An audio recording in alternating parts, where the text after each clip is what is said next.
Hi, boys and girls. It's Marci Chavalas, and it's story time. Today's story is a book I am super excited about. It's called Paddington by Michael Bond. I am thrilled to learn about this sweet little bear. Let's turn the book over and see if there's anything else we can learn. No, nothing on this part. Let's see if we can open it up. Well, we do know it is an AR book for all you AR readers. It's level 3.5, worth half a point, and it's quiz number 163568. Well, I know it's going to be about a bear because there's a bear on the cover. And the bear's name is Paddington. I love his cute little outfit. Let's read. Are you ready? Okay, let's grow. I can't wait to learn more about Paddington Bear. Mr. and Mrs. Brown first met Paddington on a railway platform. In fact, that was how he came to have such an unusual name for a bear, because Paddington was the name of the station. The Browns were waiting to meet their daughter Judy when Mr. Brown noticed something small and furry near the left luggage office. "It looks like a bear," he said. "A bear," repeated Mrs. Brown. "In Paddington Station? Don't be silly, Henry. There can't be." But Mr. Brown was right. It was sitting on an old leather suitcase marked "Wanted on Voyage." And as they drew near, it stood up and politely raised its hat. "Good afternoon," it said. "May I help you?" "It's very kind of you," said Mr. Brown, "but as a matter of fact, we were wondering if we could help you." "You're a very small bear," said Mrs. Brown. "Where are you from?"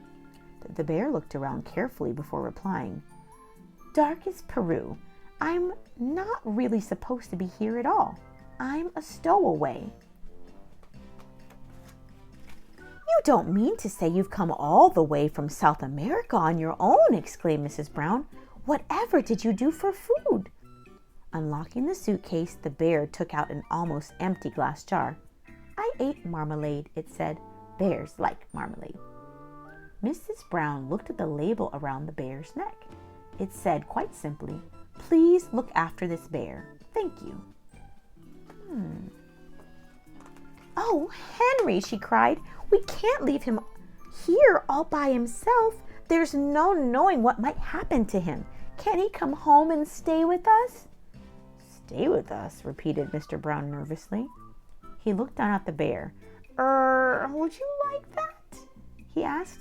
"That is," he added hastily, "if you have nothing else planned." "Oh, yes," replied the bear. "I would like that very much. I've nowhere to go and everyone seems in such a hurry." "That settles it," said Mrs. Brown. "Now you must be thirsty after your journey. Mr. Brown can get you some tea while I go and meet our daughter Judy." "But Mary," said Mr. Brown, "we don't even know its name." Mrs. Brown thought for a moment. "I know," she said. "We'll call him Paddington, after the station." "Paddington?" The bear tested it several times to make sure. "Sounds very important." Mr. Brown tried it out next. "Follow me, Paddington," he said. "I'll take you to the snack bar." I wonder what kind of snacks Paddington's going to get. He's only had marmalade so far. Mr. Brown was as good as his word. Paddington had never seen so many snacks on one tray, and he didn't know which to try first. He was so hungry and thirsty that he climbed up onto the table to get a better look. Mr. Brown turned away, pretending he had tea with the bear at Paddington Station every day of his life. Looks like everybody's looking. This bear is acting a little odd. He's not sitting in the chair. He climbed up on the table, which is not great manners at all. "Henry!" cried Mrs. Brown when she arrived with Judy. "What are you doing to that poor bear?" Paddington jumped up to raise his hat, and in his haste he slipped on a strawberry tart, skidded on the cream, and fell over backward into his cup of tea. Oh, what a mess!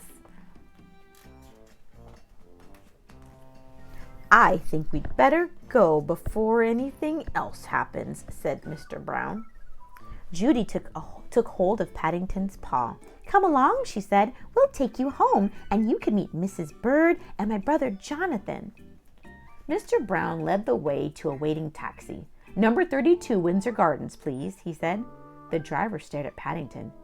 "Bears is extra," he growled. "Sticky Bears is twice as much. And make sure none of it comes off in my interior. It was clean when I set out this morning." I think Paddington probably needs a bath. The sun was shining as they drove out of the station, and there were cars and big red buses everywhere. Paddington waved to some people waiting at a bus stop, and several of them waved back. It was all very friendly. Paddington tapped the taxi driver on his shoulder. "It isn't a bit like Darkest Peru," he announced. The man jumped at the sound of Paddington's voice. "Cream," he said bitterly. "Cream and jam all over my coat." He slid the little window behind him shut. "Oh, dear Henry, oh, dear Henry," murmured Mrs. Brown. "I wonder if we're doing the right thing." Fortunately, before anyone had time to answer, they arrived at Windsor Gardens, and Judy helped Paddington onto the pavement. "Now you're going to meet Mrs. Bird," she said. "She looks after us. She's a bit fierce at times, but she doesn't really mean it. I'm sure you'll like her." Paddington felt his knees begin to wobble. "I'm sure I shall, if you say so," he replied. "The thing is, will she like me?" He feels a little nervous. I might be nervous if I were meeting new people too. How about you? Yeah, sometimes we can be. "Goodness gracious!" exclaimed Mrs. Bird. "What have you got there?" "It's not a what," said Judy. "It's a bear called Paddington, and he's coming to stay with us." "A bear," said Mrs. Bird, as Paddington raised his hat. "Well, he has good manners, I'll say that for him." "I'm afraid I stepped on a jam tart by mistake," said Paddington. "I can see that," said Mrs. Bird. "You'd better have a bath before you're very much older. Judy can turn it on for you. I dare say you'll be wanting some marmalade, too." "I think she likes you," whispered Judy. Paddington had never been in a bathroom before. While the water was running, he made himself at home. First of all, he tried writing his new name on the steam on the mirror. Then he used Mr. Brown's shaving cream to draw a map of Peru on the floor. It wasn't until a drip landed on his head that he remembered what he was supposed to be doing. Oh no, he's making another big mess. He soon discovered that getting into a bath is one thing, but it's quite another matter getting out again, especially when it's full of soapy water. Oh my, he is making such a mess. Paddington tried calling out, "Help!" at first in a quiet voice so as not to disturb anyone, and then very loudly, "Help! Help!" When that didn't work, he began bailing the water out with his hat. But the hat had several holes in it, and his map of Peru soon turned into a sea of foam. Oh no, the water's overflowing out of the tub. Poor Paddington. Suddenly, Jonathan and Judy burst into the bathroom and lifted a dripping Paddington onto the floor. "Thank goodness you're all right," cried Judy. "We heard you calling out." "Fancy making such a mess," said Jonathan admiringly. "You should have pulled the plug out." "Oh," said Paddington, I never thought of that." Looks like Paddington has lots to learn.